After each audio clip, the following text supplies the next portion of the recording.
Psycho-oncology is kind of the bridge between the medicine and the patient, I would say.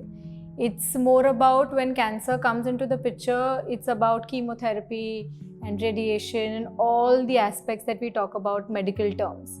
But it's incomplete without the psycho-oncological part of it, where we provide psychological support, emotional support. You have patient care, support groups, all of those aspects, disciplinary teamwork. So then you have a doctor, you have a social worker, you have the psychologist, you have the nutritionist. So this is the entire team that works for one patient. You need to make sure that you are understanding and hearing them and not telling them कि but हो तो गया है ना, आ तो गए हो आप यहाँ पे, हो तो गया है, ये है, वो है. Psychoeducation, emotional support and continuous supportive care around them, not only just from us but from the nurses, from the doctors, from the treating team, from the parents or the caregivers, should be in like a linear situation, in a linear way. So हमारा job होता है हर एक इंसान को counsel करना, right from the treating team to the caregivers and the patient. बच्चों के लिए कैसे हो जाता है, because it is art, music, drama, movement that we do while they are taking their CBCs or they are taking their blood tests or they are going. So what they do is this becomes like a distraction for them. I have seen them have fun, in their, once they know each other also, the patient's family, they start exchanging food around with them. They do wish each other at festivals. We celebrate festivals together. A lot of time the parents and the family members have come up to us and told that, our own relatives or our own blood relations have not supported us and you have all become like a family to us. Caregivers for me, frankly speaking, are the hidden patients. A lot of families genuinely don't have support. Like there would be only the mother taking care of the patient and the rest have, just given up and they have told that, we are not related. There's a population of siblings who are totally not spoken about. They go through tremendous change and tremendous trauma as well. A lot of organization has like an entire survivorship group that they keep maintaining. This is your community, you can fall back on them whenever you want. Caregivers, frankly speaking, counseling is the last thing that they would think about. They would first think about all the other things, तो उनका तो ध्यान ही नहीं जाता कि ऐसे भी कुछ करना है.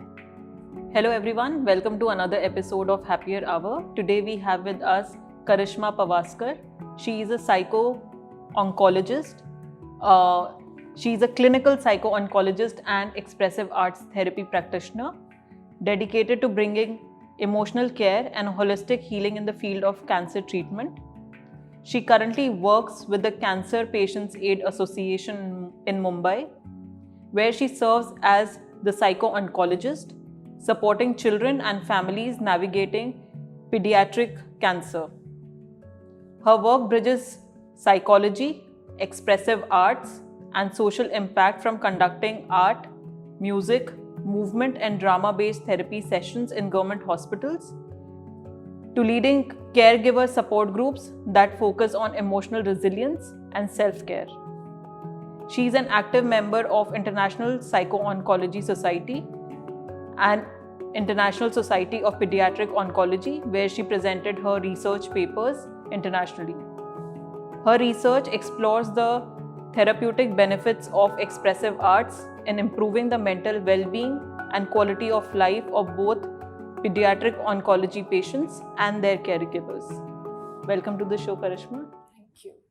And my first question would be, what is psycho-oncology? So psycho-oncology is kind of the bridge between the medicine and the patient, I would say. It's more about when cancer comes into the picture, it's about chemotherapy and radiation and all the aspects that we talk about medical terms. But it's incomplete without the psycho-oncological part of it, where we provide psychological support, emotional support. You have patient care, support groups, all of those aspects, and that with that and medical science is the holistic care that we provide to cancer care. So that's why the field of psycho-oncology specifically is blooming right now. It wasn't there a few years back. But now there are so many experts and professionals specifically working in this area, like qualification wise as well as practice. So that's good. So that's all about psycho-oncology. And what drew your interest towards psycho-oncology? So for me personally, I never, I didn't know about this field at all. And I was just exploring my options for masters. And like any other person, I was looking for clinical or counseling or industrial, something that I already knew. But I just, while scrolling through the pages, I came across this field and it was very interesting. And I'm a person who would explore some different things. Like after my BA in psychology, I did expressive arts therapy because I'm very close to creative modalities since I was a kid. So then this kind of was a new thing and I wanted to jump into and just see how it is. And thankfully, I took that risk of jumping in and I got into it. And when I started practicing or learning, something that's kept going still is the resilience that I see every day in the families of these patients. Even in sadness and in so much of pain, they can still find that space of happiness and joy and being together, which keeps me going. So the initial thing was, okay, kuch alag hai to karte hai, try karte hai. Then it went up to, I know the importance of my role in this specific field, so I want to go ahead. And something that's keeping me go ahead is the resilience that I see every day within the spaces that I work. So I think I'm going to continue this for life. Interesting. And I would like to know more about जब किसी को cancer detect होता है तो patient के emotions उस time पे क्या होते हैं and usually have you seen a pattern कि टिपिकली ऐसे ही दिखते हैं इमोशंस पेशेंट्स में?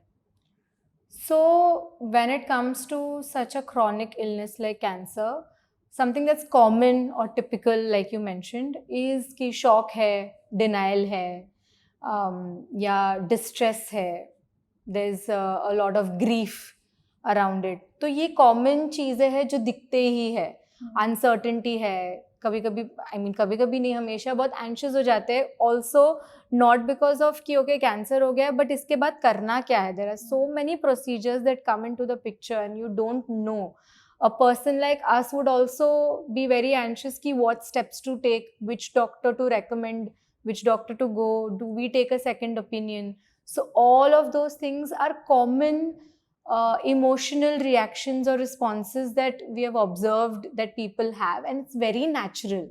It's not something to be diagnosed as anxiety or depression or anything, because अगर किसी के भी life में ऐसे कोई sudden चीज आ गई, those are the typical reactions that people have. So initially those emotions are seen, and gradually it would probably go into how the process of grief would go for them, or acceptance, or there's collusion where either of the patients or caregivers in the family, people don't know about cancer hai, nahi hai, kya nahi hai. So there are different aspects to it, but these are the common reactions that you would have to deal with for the patients. And अगर किसी को cancer detect हुआ है, so is it like the psycho-oncologist is also present at the time of informing the family of patient? So I mean, ideally it should be there. And when we talk about multidisciplinary teamwork, so then you have a doctor, you have a social worker, you have the psychologist, you have the nutritionist. So this is the entire team that works for one patient.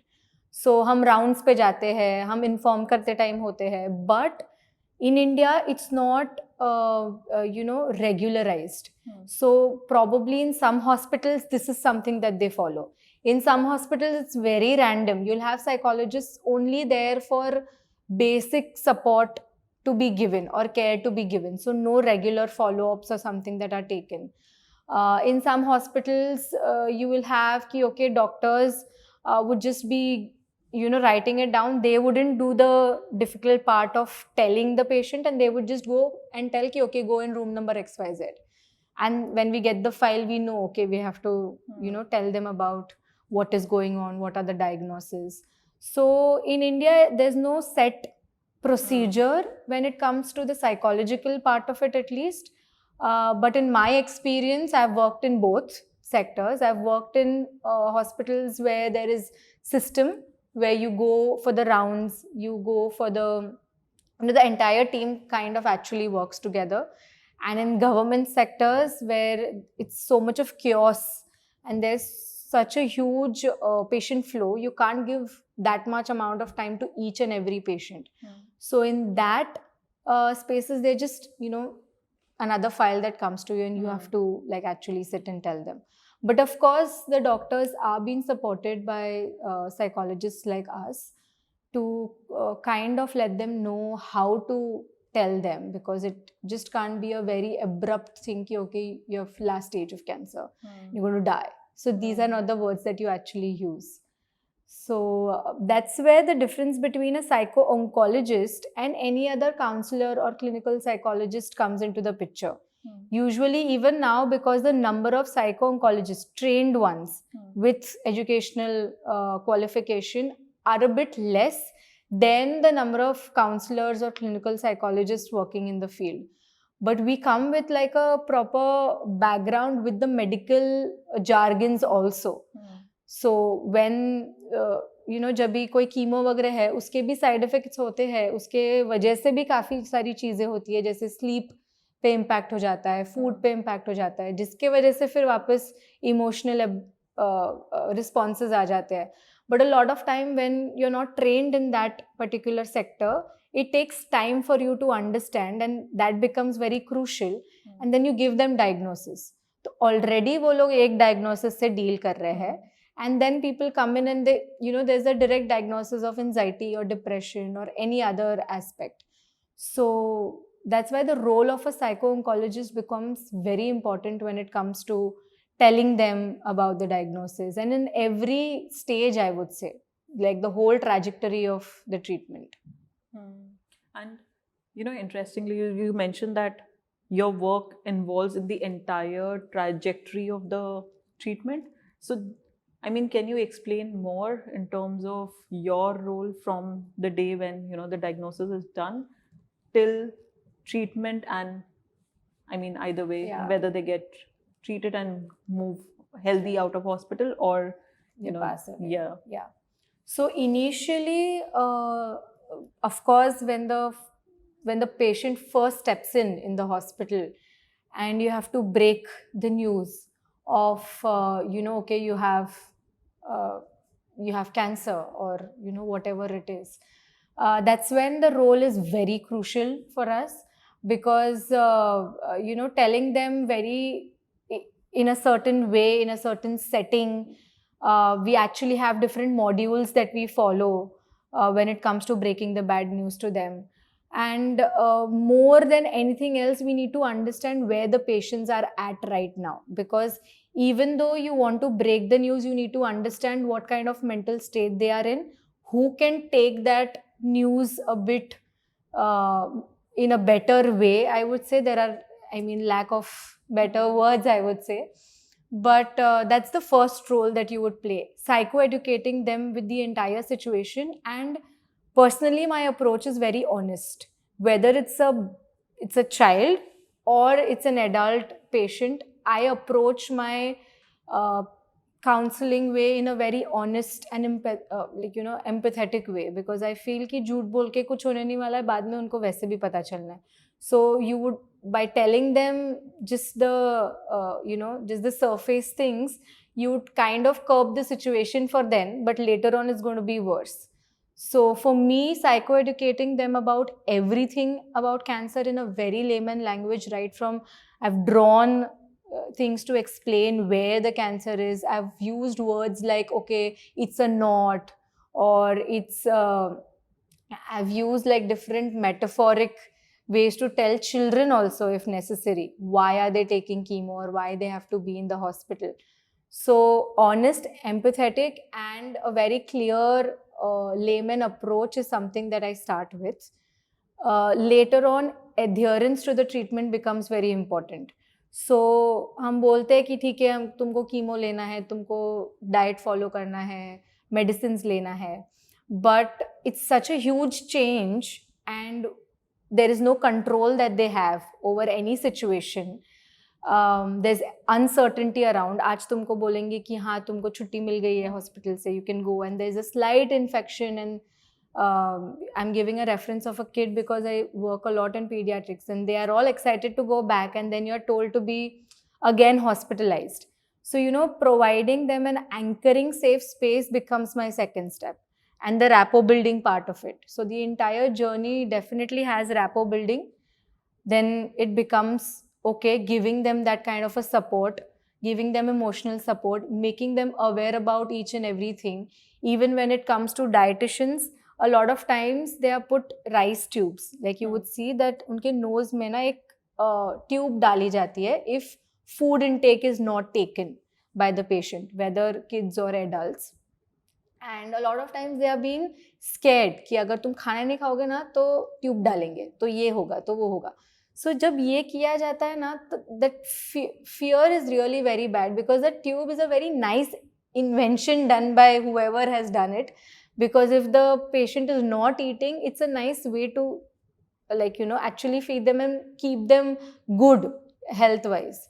However, it's a painful process, so it's been told like this, but वो fear बैठ जाता है. तो our role comes in, you know, in that also, educating and psychoeducating the professionals as well, not to promote things like this, and for patients to understand कि okay, this doesn't mean that your you know, condition is worsened, because when there's a change physically in the appearance, ऐसा लगता है कि नहीं अब खराब हो रहा है health मतलब, but that's not the thing. So then providing them that kind of an information, providing them psychosocial support, and providing them ventilation therapy becomes important, where the parents or the caregivers or the patients, they just want to talk.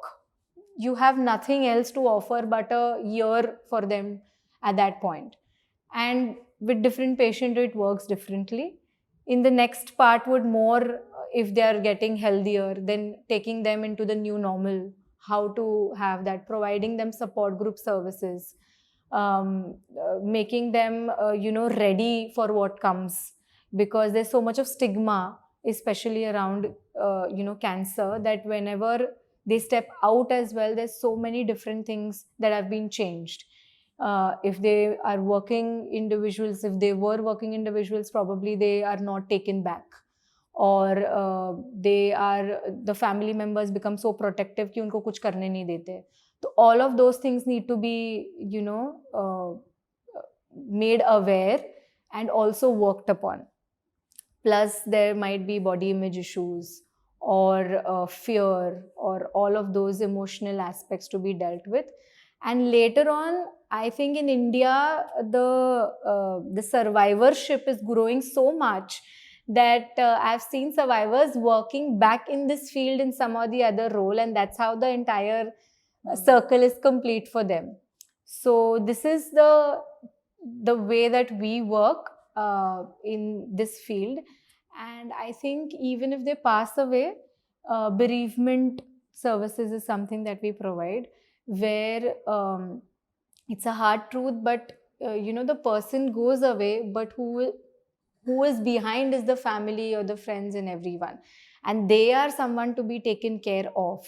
So a lot of times people don't come back to us. They don't want to be related to the hospital. They don't want to be related to any people, you know, जो भी वो treatment के time पे थे, because they just are done with it. But we encourage them to have bereavement counseling with us, grief counseling with us, so that they also come out of the trauma that they have gone through, because cancer is such a illness that takes like years to kind of be treated and come out of it. So that's how we do it. आपने जैसे explain किया different stages हैं पूरे treatment process में, वो काफ़ी मतलब even from a ले मैन्स पर्सपेक्टिव काफ़ी लॉजिकल लग रहा है कि हर जगह एक डिफरेंट रिक्वायरमेंट है. तो हर स्टेज की बात करेंगे. जैसे जब पेशेंट्स आते हैं ना, आपको बताना होता है उनको, उस टाइम पे यूजुअली आपने क्या, पहली बात तो आप कैसे बताते हैं, एग्जैक्टली आप कैसे बताते हैं, क्या क्या वेज हैं बताने के, एंड आपने क्या क्या रिएक्शंस देखे हैं from patient side? So initially, if I had to give you like an overview of मैंने क्या क्या reactions देखे, I've seen people who are just numb, people who are in denial, very strong denial कि हमारे साथ ये कैसे हो सकता है. We have never had cigarettes, or we have never had alcohol, and because they directly associate it with it. And specially बच्चों के साथ तो ऐसे हो जाता है कि ये तो बच्चे हैं, इनका कैसे क्या हो गया. there's a lot of emotional distress in the beginning when they hear the word cancer.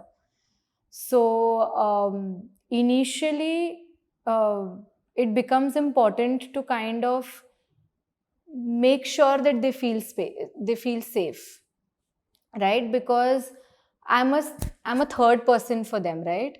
So no one will come up and just randomly start talking to you about their emotions and feelings. We would also not be walking on the street and be like, okay, आपको मैं बताती हूँ मेरे घर पे क्या चल रहा है. So that's not, so they either become numb, or there's an extreme reaction that comes in the picture. So there are two extremes that I've seen in the first stage when they're actually told. Ideally speaking, how we break the news is there should be like a space where me and the family members, if at all the patient, since India is a familial country, a lot of times the family is the ones making the decisions and not the patient. However, when we talk about ethics, or if we see the Western way of doing it, autonomy is given the utmost importance, and there the patients are being told first. And if we go ethical way, then the patient should also have been in the picture. But most of the time they're the families whom we talk to. So again, going back to ideally the scenario is you have a room, you talk to them, you first understand what information they have received from wherever they have been and come to a psychologist. And then understanding what information they have and how, taking an understanding as to okay कि अभी मुझे कैसे इनको बताना है, कितना बताना है, कैसे उनको पोर्ट्रे और पिक्चराइज करना है. So I'm not saying कि false hope देना चाहिए, but we can't even directly say कि okay ये हो गया है, अब तो ऐसे ऐसे होने वाला है. So making them understand that the entire team is working for it, entire team will be there, you are supported by all these things, you have come to one of the best hospitals that you could reach out to, and these are the things that are going to happen. And there's a huge ventilation space that is given to the to the individuals. At times you also ask, how much do you want to know? Because sometimes people are like, I know something like this is happening and this is what we have been told, I don't want to know much right now, so I'll come back to you later. So these are also the reactions that I've seen, and that's what happens initially. But initial support थोड़ा ज़्यादा देना पड़ता है, hand holding ज़्यादा होता है by the psychologist, but also from the social worker, because इतने सारे paperwork होते हैं. Since I work in a government hospital, I visit government hospitals, they have been sent to different places for different paperworks or treatment procedures or everything, and a lot of patients come from different parts of India, not from Mumbai. So to settle in the fast pace locality, to understand where to stay, what to do, all of those things are also something that we discuss. So this is something that we do initially with the patients. But like I said, this is an ideal scenario. When I work in a government hospital, there is no room, there is no space, there are just people running around. You get some corner where aate jate log hai and you have to tell them this, that ye hai. But I have realized that in Mumbai especially, that chaos becomes, it actually helps you. Why I'm saying that is, your pain and your distress is kind of lost so much in the chaos that one-on-one space itna chota jo mil jata hai becomes a safe space for you. I mean, it must be sounding very abstract, but with the years of my working and my organization that I'm working for, this is something that we have commonly observed, that even though we, there's no room and everything, but when there's, ऐसा लगता है कि कोई और सुन नहीं सकता हमको, तो हम ये बात करेंगे, because there's so much of chaos around. And when this was put forth in the international conferences that I've been, the Western, professionals were so shocked to kind of hear this कि ऐसे भी हो सकता है. But I think culturally there are different ways of providing pockets of support. So yeah. And you mentioned ki initial reaction can be extremes. In some cases it's like it's numb, Yeah. and other extreme can be there in complete denial. हो ही नहीं सकता ऐसा. Correct. So you as a psycho-oncologist, what is your take in both the situations? So one thing that I'm very clear while approaching to patients at any stage for that matter is, they need to make an informed decision. So I'm someone who would tell you what is going on, how it's happening. The reactions are perfectly fine, whether it's like ye to ho hi nahi sakta. You need to make sure that you are understanding and hearing them and not telling them कि but हो तो गया है ना, आ तो गए हो आप यहाँ पे, हो तो गया है, ये है वो है. So at that time providing them that kind of what we call it as giving them assurity and providing them that kind of a support becomes important. So अगर कोई बोल रहा है, deny कर रहा है कि ऐसे हो ही नहीं सकता, you tell them that of course I understand आपके family में भी तो कभी ये नहीं था, and then you explain it to them that cancer is not just because you have alcohol consumption or XYZ things that are related, or it's genetic. Cancer is such that even till date the scientists are working on the fact that what is the root cause of it. Okay, we have understood a few factors जिसके वजह से हो सकता है, but if none of that factors is active in that patients, then what? Then why is it there? Because that's the question that the patients ask. And transparency becomes important because you actually tell them that I really don't know.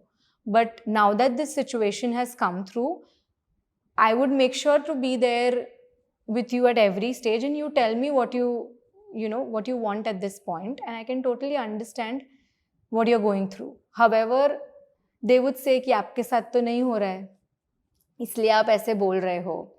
So that's why at times telling them that I can just imagine what you're going through, because you have actually not been in their shoes. You're just trying to understand their shoes and trying to walk in their shoes.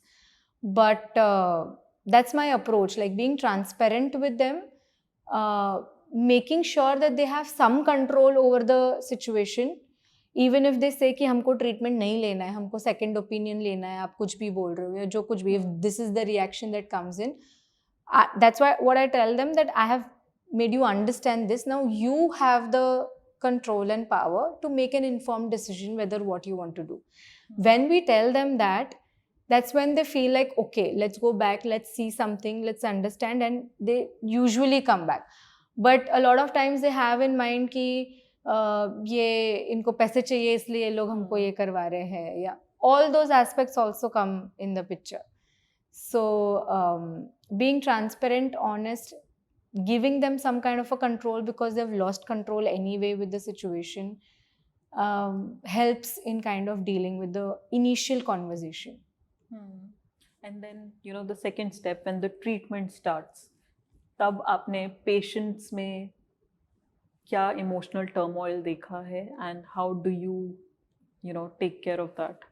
So, anger is one of the most commonly seen emotion within the patients. One, also because of the situation, and second, because they are taking chemo and different medications, that also impacts in their emotional, turmoils that they have. So it's not just that, but medicines के वजह से भी उनके ऐसे reactions आते हैं.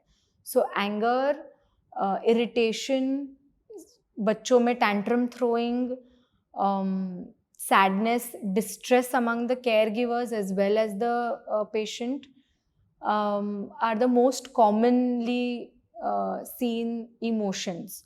So we mostly deal around these things.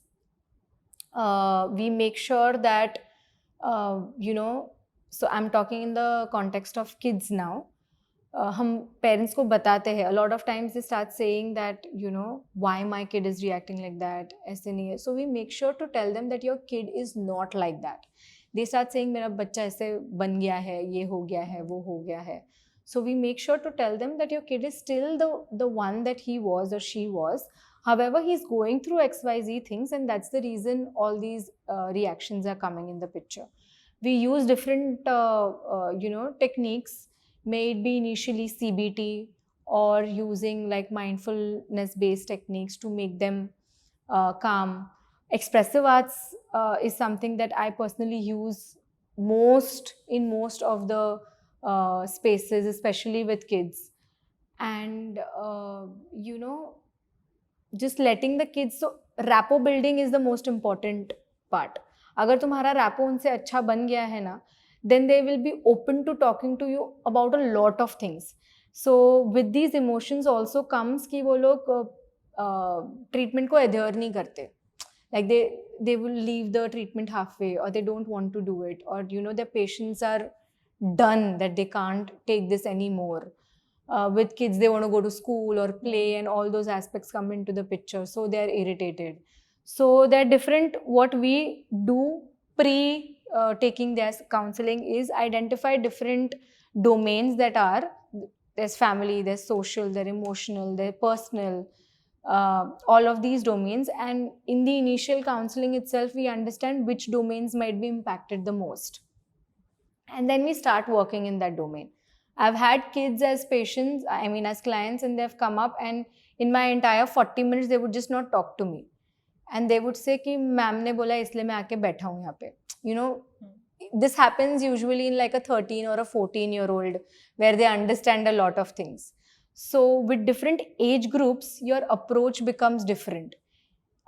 Especially with kids, if you're working, they want you to be your friend, but at the same time, they would look forward to have some kind of, leads from you, meaning उनके parents तो कुछ बोलते नहीं है, so they would want you to tell them what is going on, and that kind of becomes like a initial step to make that rapport with them, understand what's going on. So personally, I feel that we should always tell the kids in their level. If it's a 5-year-old, I would say it in a different way. If it's a 10-year-old, I would say in a different way. But telling them about all these things becomes important, because in that phase where they're taking that active treatment, chemo ले रहे हैं, hospital आ रहे हैं, ये सब emotional ups and downs हो रहे हैं, they're so clever, kids and adults, that they would go online, check so many things, and come up with different questions, and might feel that the condition is even worse because Google will directly take you to death. So psychoeducation, emotional support, and continuous supportive care around them, not only just from us, but from the nurses, from the doctors, from the treating team, from the parents or the caregivers, should be in like a linear situation, in a linear way.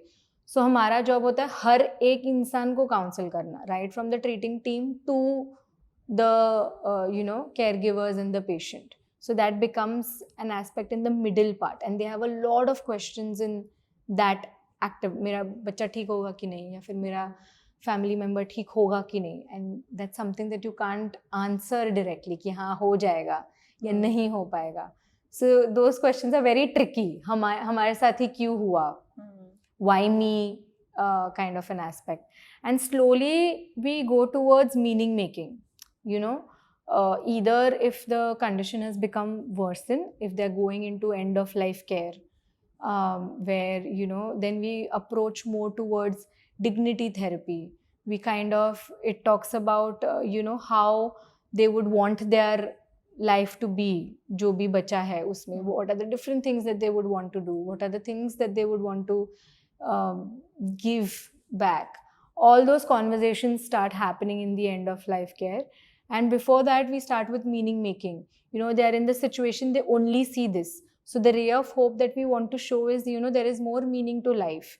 Cancer is a part of your whole identity, and you're not just a cancer patient.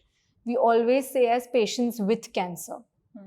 But अगर आप cancer patient बोल दोगे, ADHD person बोल दोगे, तो वो है ना, उनका फुल आइडेंटिटी उसी के इसमें हो जाता है. So that's what we try to explain them, that yes, I understand it's a huge part that has become, but it's still a part.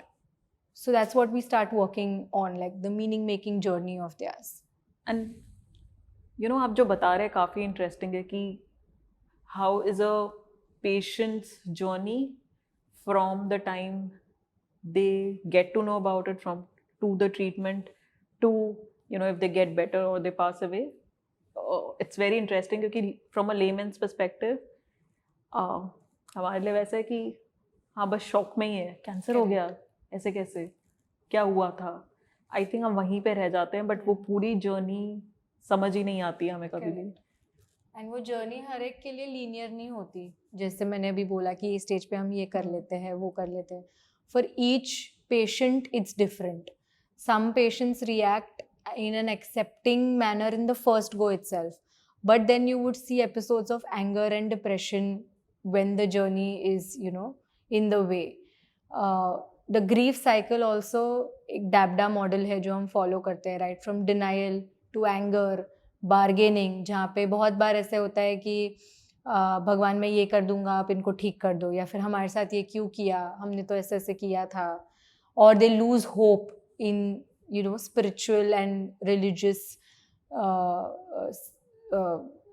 you know, means. And then slowly they do understand कि नहीं ये हो रहा है तो ये होगा ही, and they go into depression or sadness for that matter. That's when after that the acceptance come in. But किसी का भी ऐसे linear line नहीं होता. If there are 10 people who has same type of blood cancer, they would still have different trajectories of treatment. कि इसका कुछ और चल रहा है, even medicine wise and even psychological wise.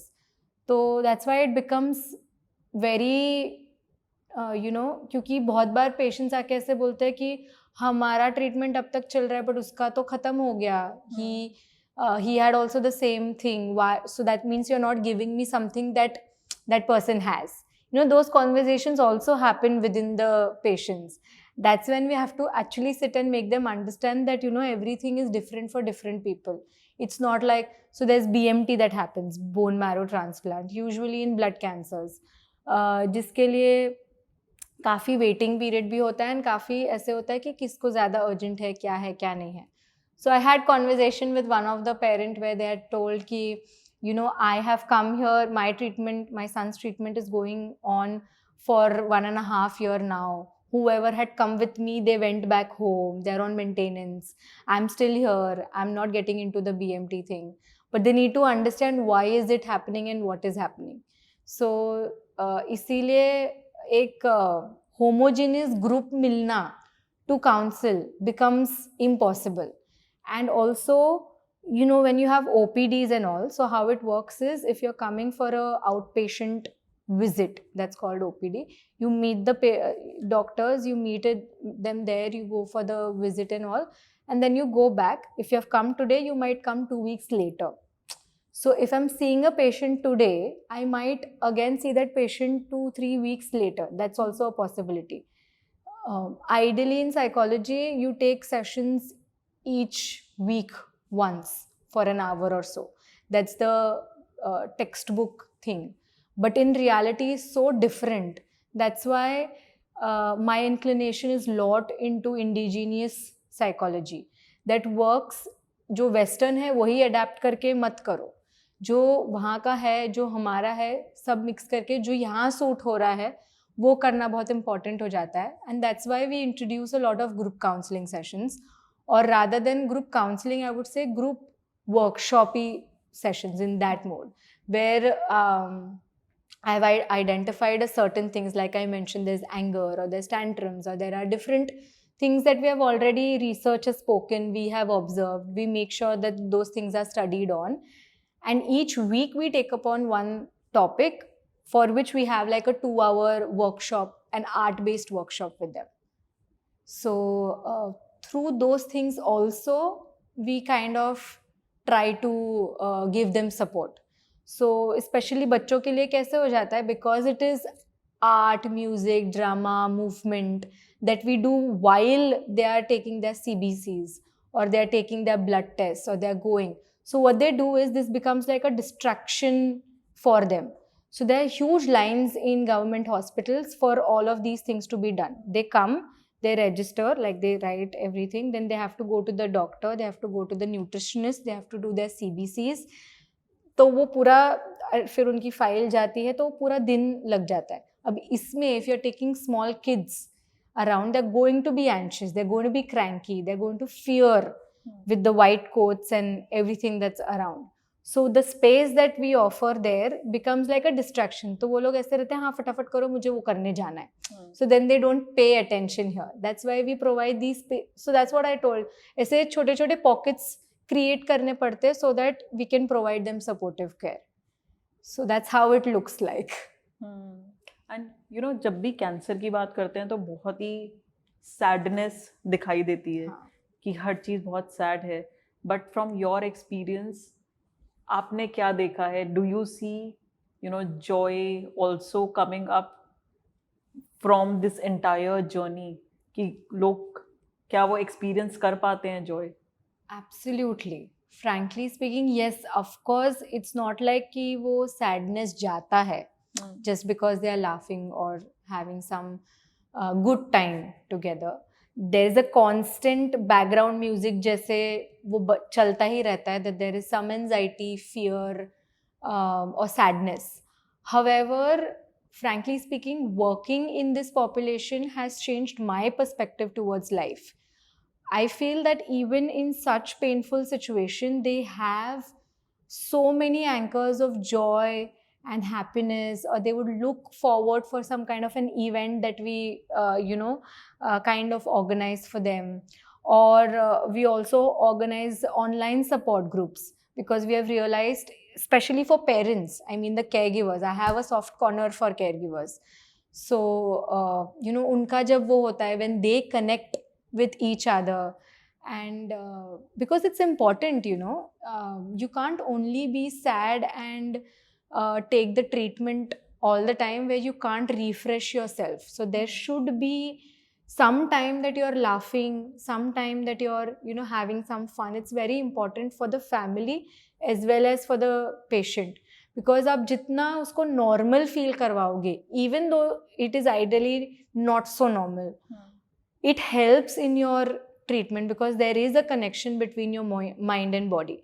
How much ever it is said that it is medical heavy, but there is a 60-40 or 50-50, I would say, where the psychological health plays a very important role in this entire situation. So I have seen them have fun, in their, once they know each other also, the patient's family, they start exchanging food around with them. They do wish each other at festivals. We celebrate festivals together. A lot of time the parents and the family members have come up to us and told that, our own relatives or our own blood relations have not supported us, and you have all become like a family to us. So that's kind of a space that we, try to create for them. कि कुछ भी हो, आप आके at least बोल सकते हो. Probably we might be able to provide that aid or not, but we'll definitely make sure there's some way or the other that things are in place.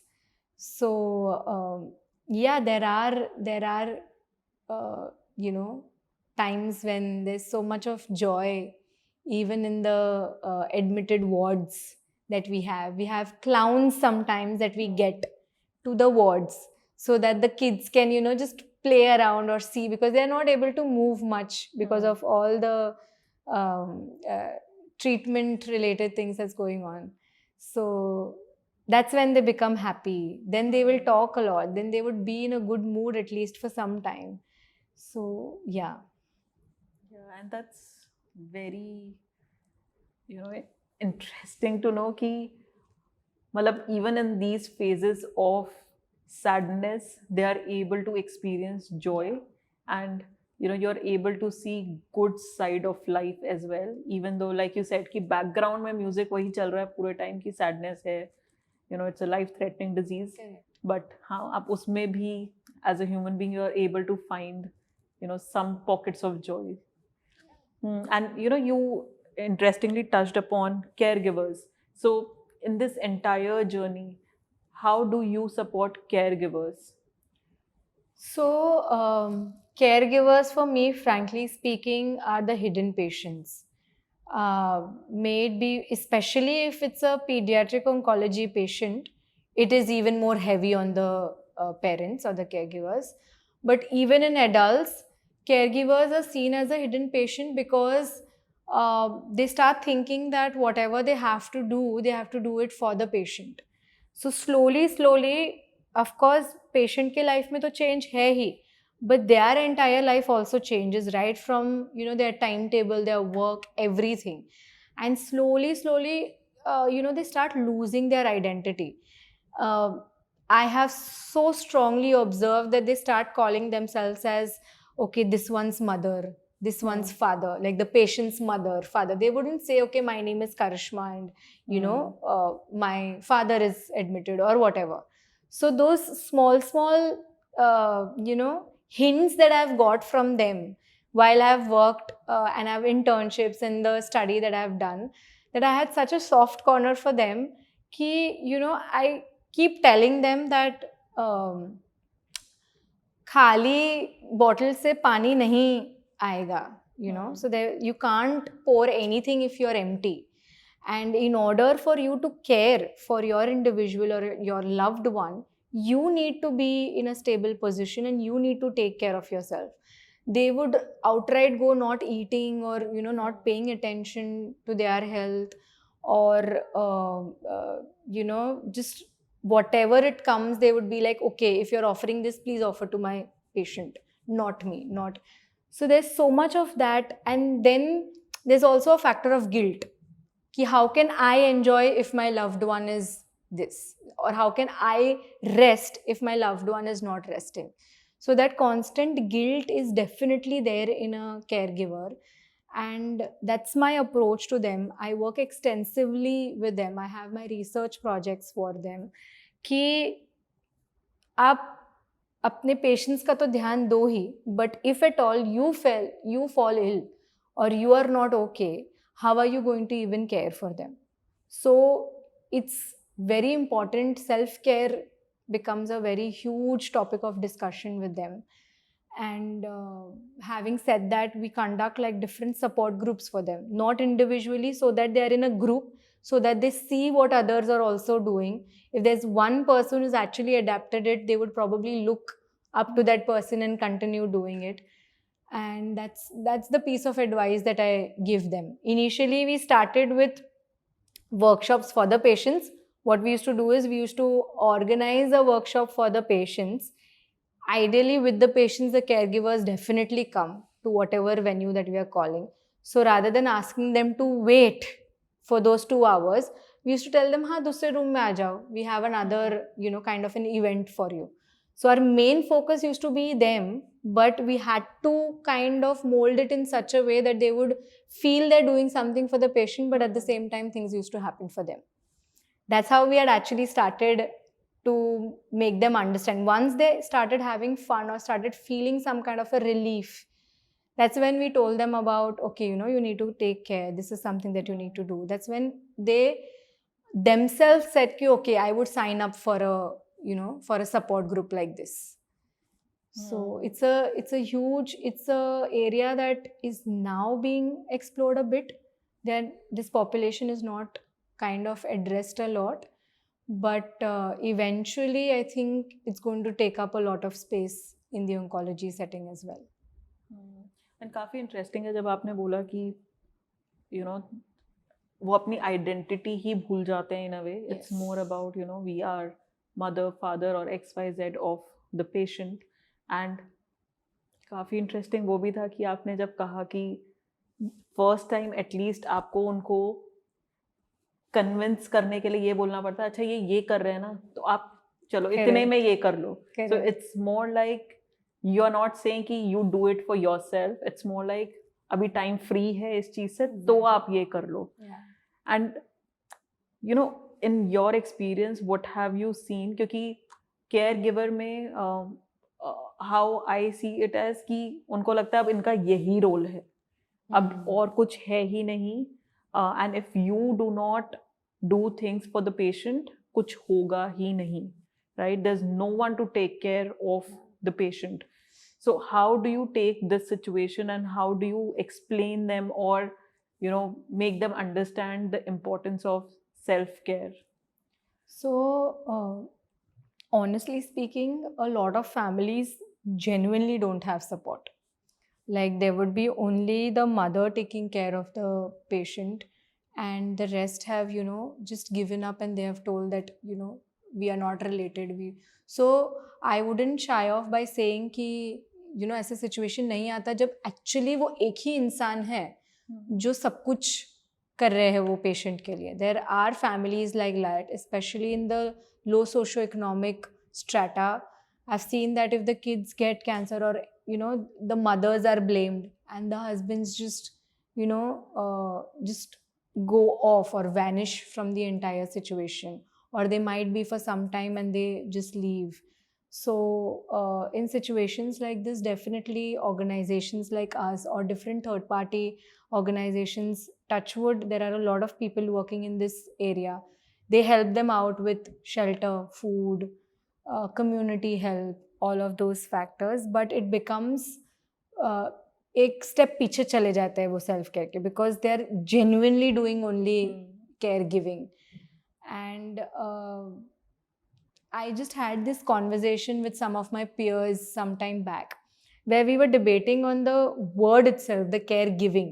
When you say a caregiver, it in itself says कि तुमको देना है.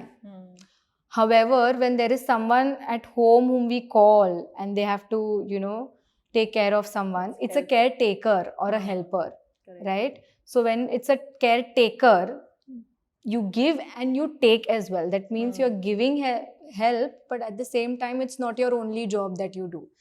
So it's just small conversations that we are having, but the word itself sometimes implies huge things.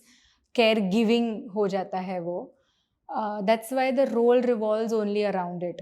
However, even in such situations where there's only one person taking care of the patient, if there is like a good family, to acha hai. They have different roles that they play, especially because it's financially also very straining for the family.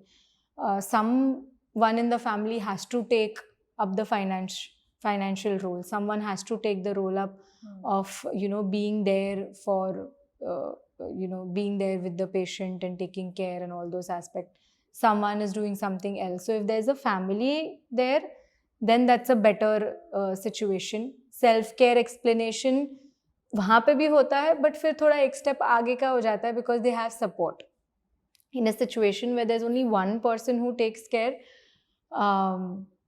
till now I've seen the hospitals taking good care of such patients.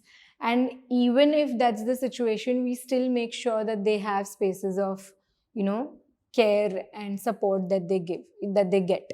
So calling them for different events, और या फिर इसीलिए हमने चीज़ें online भी shift की है, ताकि लोग जो नहीं आ सकते for any reason, if they have some work, if they're earning also, they're taking care also, सब कुछ कर रहे हैं, तो we just keep, so we take 2 sessions a month online. It's only 1 hour sessions of support group that we run, where we have different things. We have yoga that we do. ऐसे नहीं है कि बैठ के सिर्फ बात करना है. We do different activities.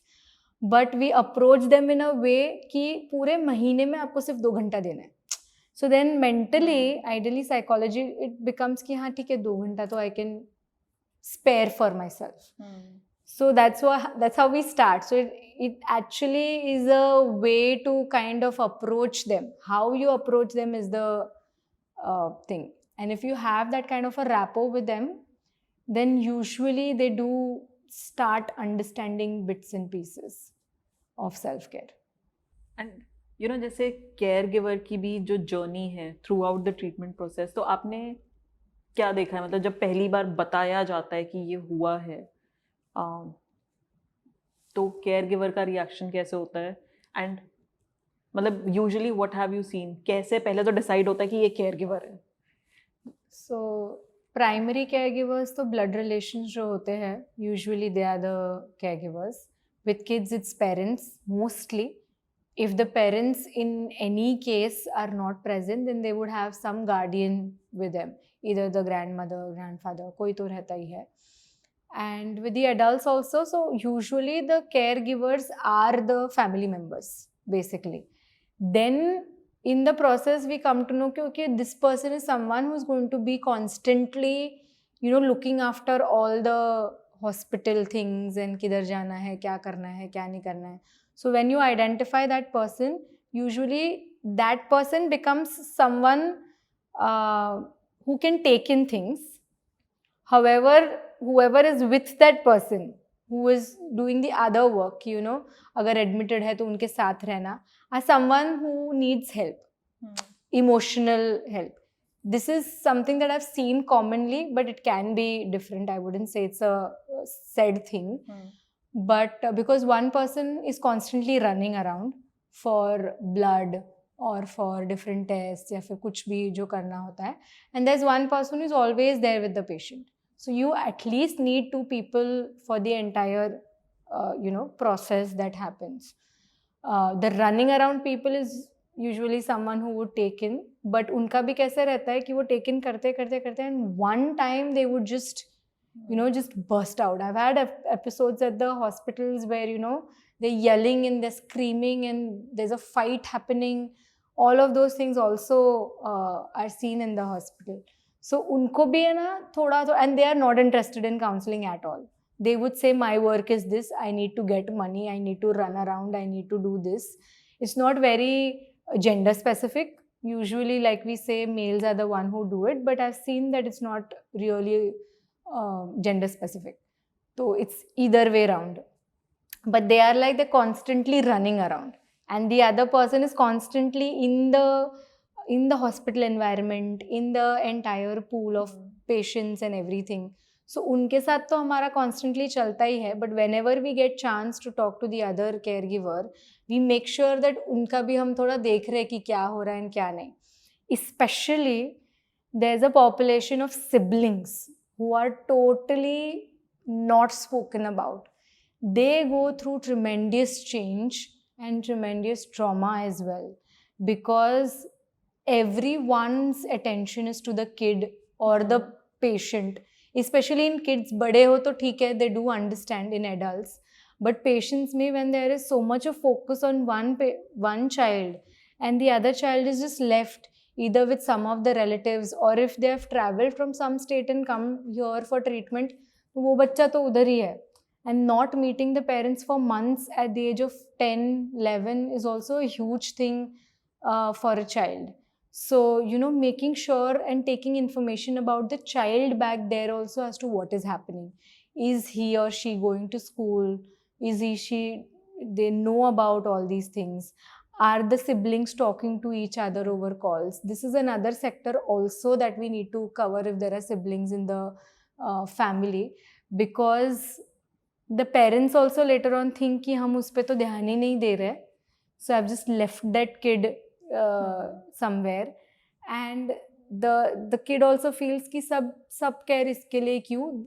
I've heard siblings say कि मैं भी बीमार पड़ जाता हूँ ताकि मेरे मम्मी पापा मुझ पे ध्यान दें. So you know, those small lines when you say, you realize कि okay, there is something that you need to work on here. So the caregivers are definitely, given that support along with the patient, but the entire family actually suffers when it comes to cancer. So you need to make sure that all the aspects are in the right direction. You'll never have all the pieces placed rightly, but at least whatever can be given from your end. And after the treatment is done, either ways, if the patient gets well or, they pass away, what have you seen in caregivers? What kind of emotional support do they usually need? So, like I mentioned, either they just don't want to. So, whenever someone, first I would talk about pass away. So, if that person has passed away, we make sure that after a few days, if it's very close, sometimes a lot, they're also, we go and meet them if they're around. Home based जो team रहती है वो ये सारी चीज़ें करती है. But if at all, if you're not able to do it, there are two reactions that I've commonly seen. One, when we give them a call or we try to ask them, kaise hai, I know what happened, and you start having conversation for just letting them know that even after the treatment, we are still here. We were not just here for the one thing, okay, death. But either the patients just don't want to talk to you. They are like, that's it, I'm done. I don't want to talk to anyone from the hospital authority or from the organizations. My child or my loved one or my relative has passed away. So I don't want to be in touch. So they're either they cut off or they get angry on us that you were not able to take care. So that's also a way of ventilation, and we let it happen. If it happens over a call or if we meet them. So we let it happen, even if it's blaming or anything, it's okay. But, now that, they should not blame themselves or ruin their life after it. The mourning period definitely would go at least up to 6 months, like bare minimum 6 months. But anger comes out, या फिर एकदम ही detach हो जाते हैं, या फिर they really get back to us. In my organization itself, we have individuals who have experienced something like this in the family. Because they wanted to give back to the society, they have started working with us. So then there are people like this also who come back, who work in different capacities. Social worker ho jaye, field visitor ho jaye, volunteers, spreading awareness. So then, they start, so that's the meaning making that we try to have with them. कि तुम क्या meaning कर रहे हो तुम्हारे life से after this इंसिडेंट. So lot of people then start doing something like this. Even when I talk about okay healthy अगर वो लोग बन गए हैं तो we make sure that we provide them educational help or any other kind of help that they need, even to stand on their 2 feet right now after the treatment. So that is something that we keep doing. A lot of organization has like an entire survivorship group that they keep maintaining. This is your community, you can fall back on them whenever you want. I think in Tata or somewhere recently they had a job fair also for patients. So, then we start to kind of take them back to the society and in different ways. There are patients that have started their own organization and working very good in the field of cancer.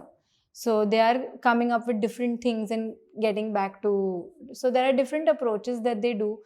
Every time we do keep events or we keep meetups for the survivors also to be in touch. We have so many survivors whom we are helping with education.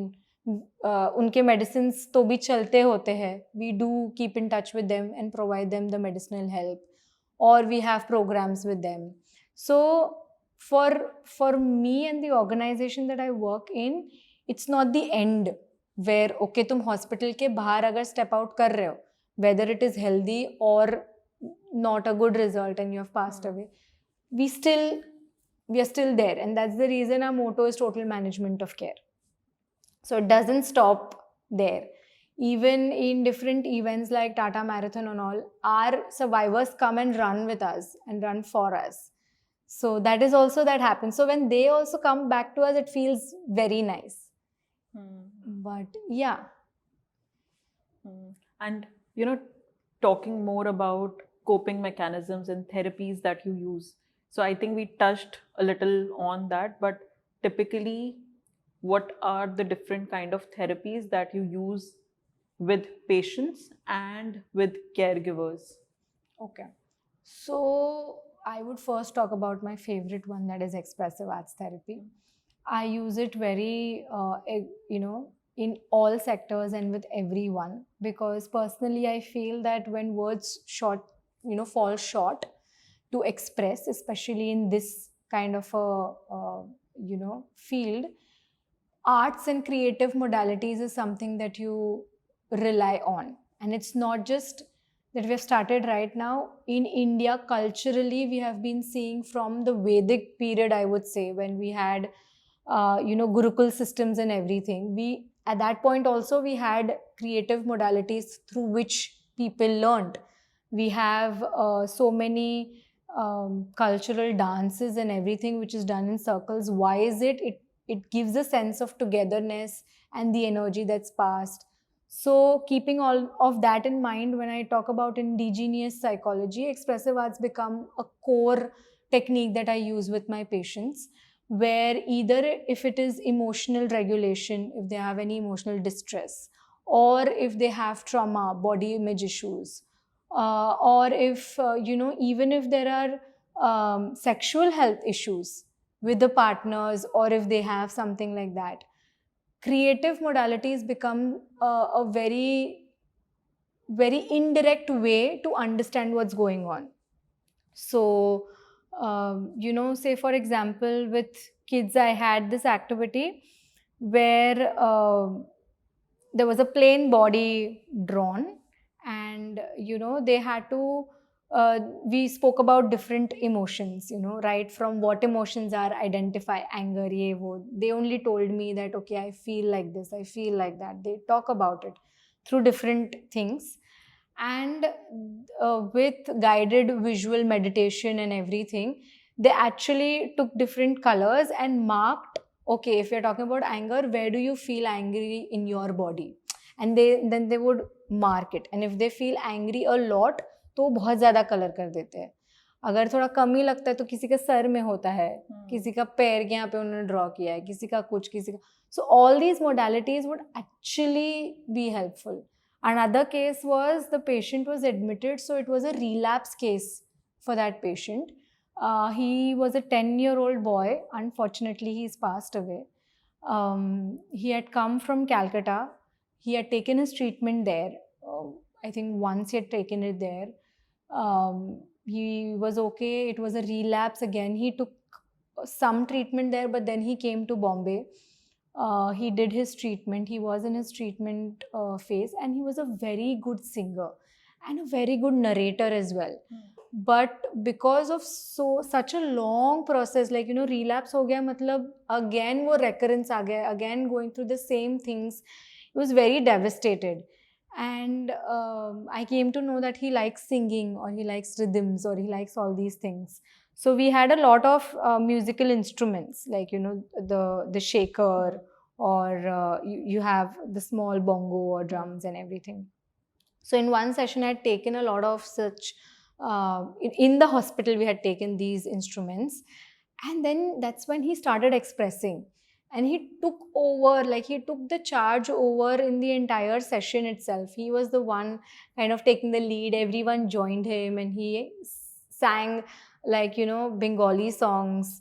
He sang, and he told me that after so long I have sung and I have gotten back to songs. My mother also sings. Can you ask her also to come back to it?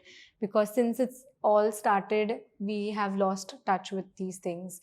And the father was not supportive. So the father was nowhere in the picture. So he was lacking that support as well. And then he was admitted, and that's when he, when we had conversations, he used to express himself and then go back to some kind of a creative modality. He actually had narrated me an entire story or something in his own language, but he felt that that's what I said, that the pockets of happiness that we created, and everyone in that the bed section, everyone started listening of what is going on and whatnot. So creative modalities help you in such ways. Other than these things, of course, CBT, cognitive behavioral therapy, is something that I also use. I use different techniques. I'm not someone who is like with one approach, but I'm very humanistic in nature, which is, where you say that the patient and the counselor are on the same level. There's no, authoritativeness. So you work together, and the patient themselves know what to. We are just there to kind of just hold, and they only kind of take us. So that's the kind of approach that the humanistic approach has. And in that there is gestalt therapy also that I make use of, because that talks about empty chair technique, one of the technique where you talked to yourself, but it's in a chair format, and then you role reverse and everything. So that's a part of drama also. So those are different aspects that I use with them. When it goes more towards when they are in the middle of the treatment, or going towards the third trajectory wise, the third step, then the meaning making and all would, existential therapy and the meaning making part of it would come into the picture.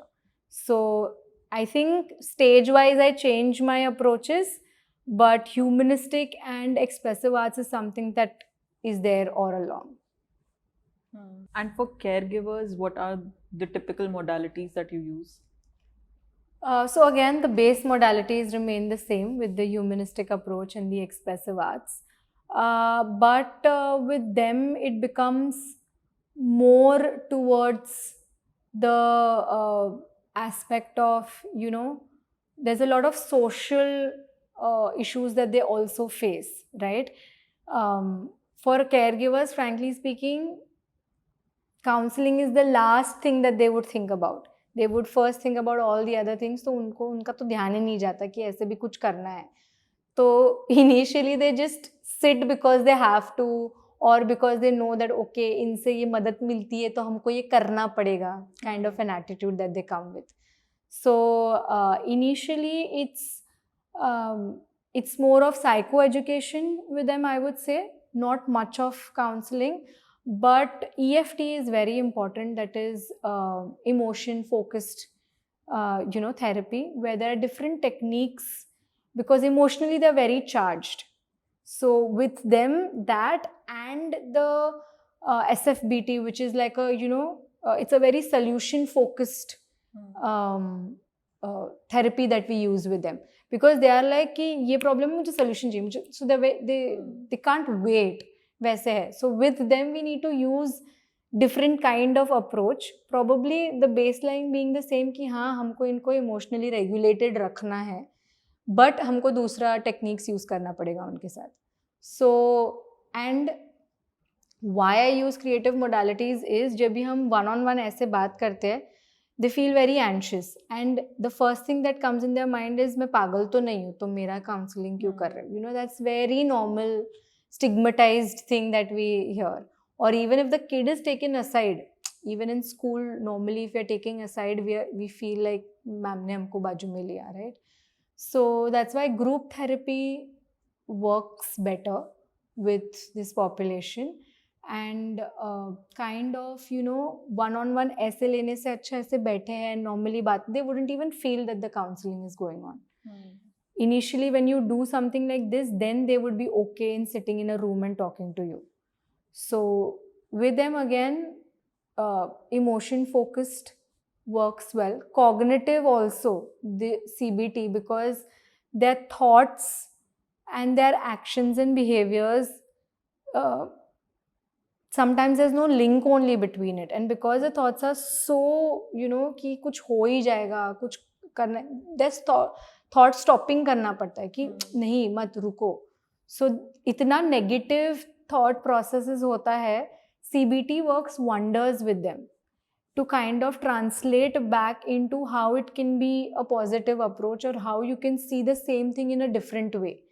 सो बच्चों के साथ CBT use करना थोड़ा difficult हो जाता है. Behavioural therapy ज़्यादा better होता है, वेर वी टॉक अबाउट री enforcement, positive, not a negative. ऐसे नहीं कि तू ये नहीं करेगा तो मैं ले लूँगी, that's negative. But when we say positive, तू ये करेगा तो मैं तुझे ये दूंगी, becomes a negative. So behavioral techniques works wonders with the kids. And with the adults, CBT works wonders because cognitively they are more in frame that way and more developed. So those are the basic things that I used with them. And you know, approaches like meditation, mindfulness, and other holistic approaches, do you use that as well? Definitely, yes. However, how we see when we say mindfulness, पहली चीज़ जो दिमाग में आती है meditation ही आती है. Personally, I'm a person who can't meditate. For me, that is not mindfulness. But because I've been told, I do it, right? For different people, mindfulness is different in their. Someone likes to just listen music. Someone just likes to do yoga. Someone just likes to write. So everyone's mindfulness-based things are different. So you cater to them differently. But definitely mindfulness. So all these things that I'm talking about, why we use these things like mindfulness or expressive arts or I would say humanistic approach as such is all these approaches brings them back to the here and now. Even when we do meditation or any mindfulness based activity, that activity or that approach talks about being in the present and coming to the here and now. A lot of times they are either in the past or in the future कि क्या हुआ, कैसे हुआ, हमारे साथ ही हुआ ये वो, या तो आगे क्या होगा, कैसे होगा, ये देखो क्या चल रहा है. So they are never in the present. All these things that we use kind of brings them to the presentness. And that's why mindfulness becomes important for the patient as well as especially for the caregivers. So to answer you, yes, mindfulness definitely, but in different ways. And you know, in the patients or caregivers, have you seen certain routines or certain things that they do that actually help them, navigate through this entire journey? So being connected with the family is something that I think helps when they're, even if they're over video calls or something with a family. Then different things like, when you have that perspective of, okay, ye to chal raha hai, but I would do something else as well. It helps in any way. So one, the family helps. Second, if the caregivers are strong enough to be, to take the situation in a very light way. Ki haan, theek hai, ho gaya hai. It's a very difficult thing and, they put up that face in front of the patient for sure. But that really helps, right? If you go and talk to them casually and not in a very tensed manner. So even if we as psychologists or professionals carry that anxiousness or we carry that tension within us, it gets translated, right? So if we try to find out that those ways and means कि वो लोग कहाँ कहाँ क्या कर सकते हैं, छोटी मोटी चीज़ें ही क्यों ना हो, or just talking to them also helps. Ventilation to definitely. They might have told you that for that one story 10 times, they would still come back to you and talk the 11th time. But what I feel is for them, we are the first psychologist they've encountered or the first doctor. For us, they might be the 50th one or the 100th patient. But for them, you're the first one. So you should always still, approach it as, okay, ye mera pehla hi hai. Because that's what will give you freshness. And that's what would help them in the journey as well. But I think a strong social support and a community support really helps the patient and the family to get through the entire treatment. And, would you like to share a story maybe that you'll have wherein a psychological intervention has really helped patient or a caregiver or both? So on the top of my mind, I can think about one caregiver that I've been working with for a really long time. She is a parent of a 12-year-old kid. She has 2 more kids and husband and mother-in-law. So that's the family dynamics. And they belong to a low socioeconomic strata. However, she has, done a lot of hardships and everything for her to do, like, her education. And she was a teacher and she was prepping for B.Ed and M.Ed and everything when all of this happened. And she's a very smart person. Initially, when we spoke, she would know the language. She would understand things in a better way, I would say.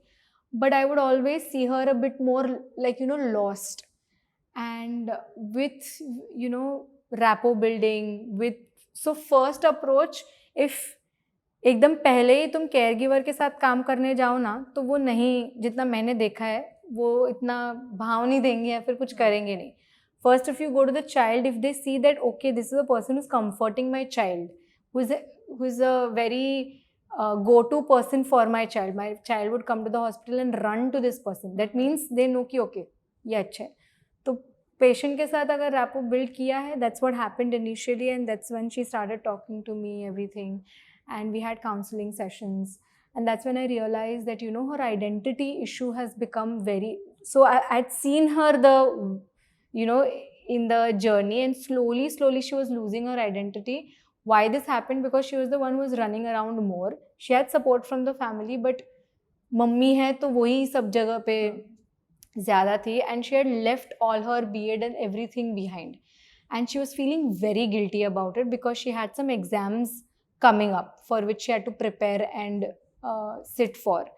And she had lost all the hope and everything, and she had surrendered her entire life कि अब मुझे पता है कि इसके लिए सब करना है.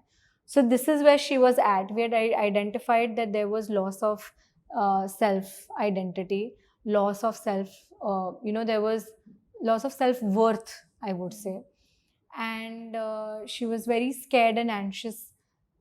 And she felt very guilty as well कि मेरे बच्चे को ये सब हो रहा है तो भी मैं ये सोच रही हूँ मेरे बारे में. So these are the initial conversations we had, and with different techniques, and in the counseling sessions that we had with her, she actually appeared for her exam while the kid was admitted in the hospital, and she appeared for it. She had a good result that came in. She had sent it to me, and she got that degree as well, and she was so happy that she could manage both. ऐसे नहीं कि उसने वहाँ पे ध्यान नहीं दिया, but she had no ray of hope कि मैं वो कर पाऊँगी, where the entire team actually supported her with everything. And later on, with these support groups that we run, she also spoke about a lot of her with her partner, that she had in sexual issues that were going on, and they were not connected, and those things were also frustrating. So this is not directly related to cancer, but see how it plays a role in that. And you need to be really very comfortable with the other person to talk about all these things separately or in the group or whatever. So that's what we are now working on as well. And now she started working also as a part-time teacher somewhere. So she's formed her new identity, accommodated the current situation of cancer and everything in her current life, and now she's doing both. She's also feeling nice that she's supporting financially in the house because of all these things. There were so many other problems that were going on. So that was one of the success stories. It's still going on, but you feel very nice when something like this happens. So that one story was in my head for a caregiver. Yeah, and it's quite, positive in a way, and also, it gives hope to a lot of caregivers that, your life does not revolve around the patient only. Of course, that is very important. You do it, but along with that, you can find yourself also. Correct. Yeah. And, I would like to know, are there any interesting trends that are coming up in psycho-oncology, or, any research that's happening specifically in psycho-oncology? So, largely, if I had to talk globally now in psycho-oncology, a lot of attention and research work is going into survivors, it's going into nutrition and survivorship. So, जो भी सुनाई दे रहा है, of course, patients के लिए तो बहुत कुछ हो ही रहा है, but globally all these things are adapted now. Another thing that is shifting is this online or tele health services that people have been started providing. So, to reach more and more people out there, if I'm sitting here in Mumbai and I need to make sure that my patients, when they go from here to their native places or their hometowns, there needs to be some support, right? So, a lot of people are working around this area also. Another thing in psycho-oncology, so not psycho-oncology per se, but oncology specifically, is the HPV thing, if you have heard. Cervical cancer can be kind of, taken care of if you're taking this HPV vaccine that's going out for all the women, for females. Yeah, I think at the age of 5, they are given that vaccine, right? No, so they're, I'm not sure about it, but they're given from the age of 14 onwards. Okay. 14 to 20 or 21 or something, they have like one vaccine, and 25 to probably 40 or something, they have two vaccines that they have to take. But I'm confused with the number, I mean the age groups. But the school goings have, they're actually given that. So this is also something that's going on in the field of oncology, if I had to talk about. And there are different medical treatments that are coming up. Immunotherapy kuch aaya hai. You have CAR T cell. There are different techniques that are coming in medically also in the field of oncology, which is now trying to curb the different side effects. And कुछ chemotherapy के भी बहुत side effects होते हैं, तो उसको curb करने के लिए कुछ और है क्या, कुछ तो medically like science में वहाँ पे वो सारी चीज़ें चल रही है. Oncology में first तो main चीज़ है जो उसको recognition मिल रहा है यहाँ पे. A lot of people are recognizing the importance of a holistic care through oncology and support group. Then you have online and telehealth services, and the 3 domains that I spoke about, which is survivorship and nutrition के लिए भी इसमें ज़्यादा काम चल रहा है, is what I'm observing.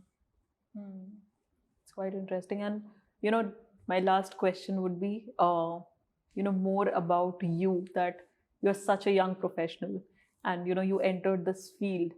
How has been your experience?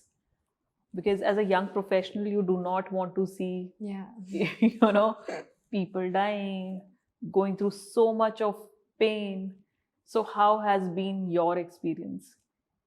So initially, actually my family was very supportive for me to get into this. But at the same time, they were scared for the same things that you mentioned, that, you might have to see so much of pain and suffering. And my, auntie being from a pharma field, she was very skeptical. Are you ready for all these things? But something within really came up and I was like, no, I want to be in that. I wouldn't say it was a very smooth journey up until now.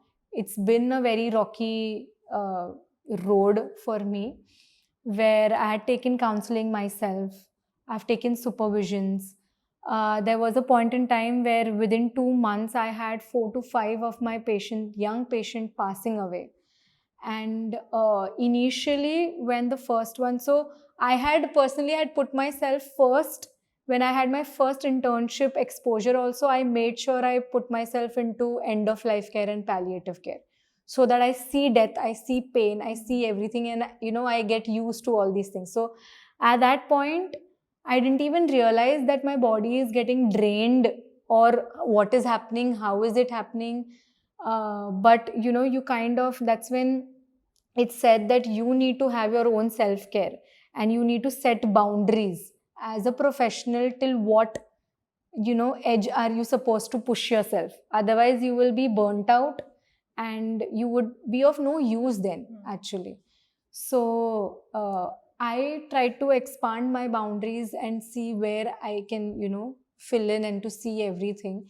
And I thought I'm all set now. I have seen so much in internship and I've started working and everything and I'm fine. I'll talk to my supervisor. And then, the first initial passing away of my patient came in. I was okay. The second came in. The third was a shocker because I just met the child one night back and I was actually talking over the telehealth that we were providing, and I was going to meet him the next day and I came to know that he's no more, which was a shocker. And then the fourth happened. Slowly I think I had kind of, it was spilling over my personal life as well, where I wouldn't want to talk to my family members or friends. I wouldn't want to do something that I like, and I didn't know what is happening because I thought that I'm all set. And then there was one point in time where one of my friend was leaving for some further studies to the US or somewhere, and we had like a farewell party and everyone were having fun and everything, and I just started crying very very much, and everyone like, why is she crying so much for just a farewell party? And that's when I had to reflect back and see that the goodbye was not related to my friend, but the goodbye was something that was piled up for so many patients for me. When I had reflected back, I spoke to my supervisor later. I also time and again keep myself in counseling, with it. So that's when I realized how important it is for a professional to have self-care in place, to know the boundaries, and to also know, कि तुमको कब क्या हो रहा है. Because now I've understood that it's very human that I will be affected. And if I'm not affected, then I'm a robot. So I know for a fact that I will be affected even later in life with all these things. But till the time I'm aware about it, when I'm self-aware about it, I can work with it. But with the incident that I shared, I was just not aware that I'm going through all these things. So then the practice of reflecting, then the practice of, I have a practice of kind of, getting into the role and also de-rolling from it. So then I would de-roll from that role, from the entire psychologist role that I play, and I would come back and I would tell myself that this much is something that I can do for a patient. So I'm still practicing. It's not that I'm there yet, but I think it's going to be a process. And for de-rolling, what do you do? So I have like different things that I do.